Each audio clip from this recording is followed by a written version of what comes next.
The whistling. Outside my tent. I've gone camping dozens of times, but what happened during a solo trip in northern Montana made me swear I'd never camp alone again. It was October of 2023. The campground was nearly empty because the season was ending. There were only 2 other occupied campsites according to the ranger. I arrived around sunset and set up my tent near a small forest clearing. The first few hours were peaceful. I cooked dinner, listened to music, and watched the fire burn down. Around midnight, I crawled into my tent and fell asleep. A loud whistle woke me. At first, I thought I was dreaming.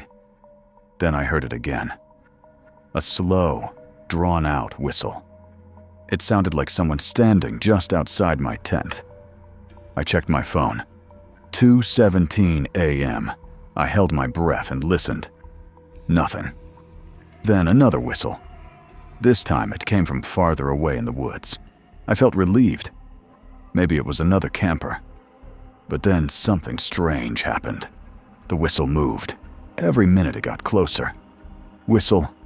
Silence. Whistle. Closer. Silence. Closer. Eventually, it sounded like it was only a few feet from my tent. I grabbed my flashlight and unzipped the tent. Nothing. The campsite was empty. The fire had completely died. The woods were dark. I shined the flashlight around. No people. No animals. Nothing. As I turned back toward the tent, a whistle came from directly behind me. So close it felt like someone was standing inches from my ear. I spun around. Nobody. I didn't sleep for the rest of the night. At sunrise, I packed everything and left. When I stopped at the ranger station, I mentioned the whistling. The ranger stared at me for a second, then asked, "Did it sound like it was trying to lure you into the woods?"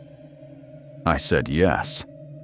The ranger sighed and told me several campers had reported the exact same thing over the years.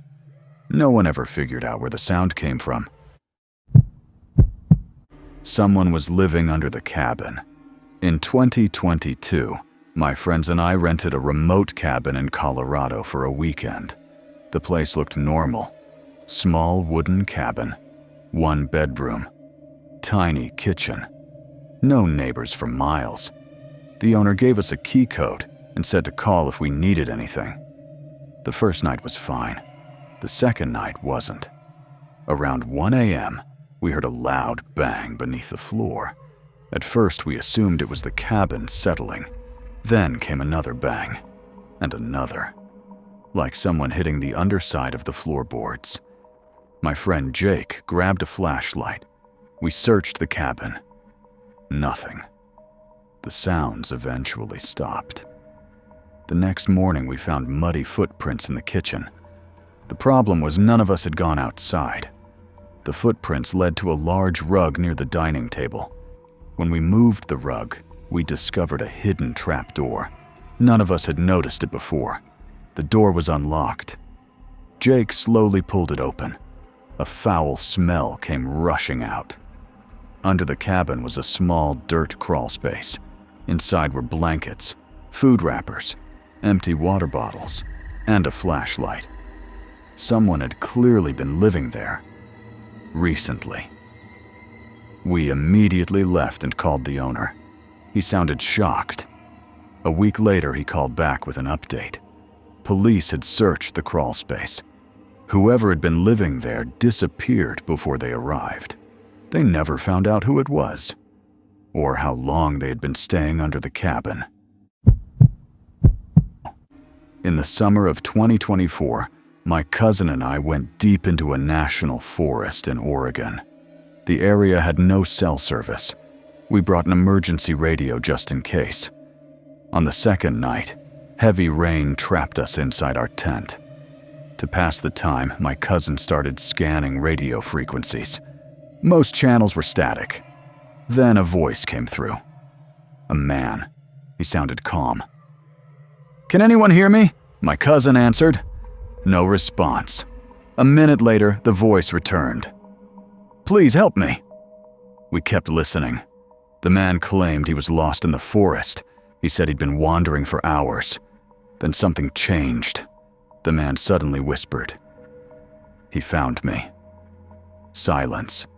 Then we heard footsteps, crunching leaves, heavy breathing. The radio remained active. The man began running. We could hear branches snapping. Then a scream. The transmission ended. My cousin and I sat frozen. Neither of us spoke. About 10 minutes later, our radio turned on again by itself.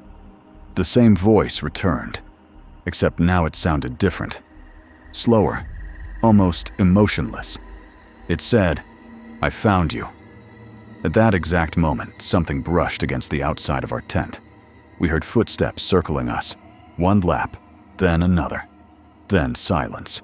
Neither of us moved until sunrise. The next morning we packed up and left immediately. Back home, we contacted forest authorities and reported what happened. They said no distress calls had been received on any emergency frequency that night. To this day, neither of us can explain what we heard.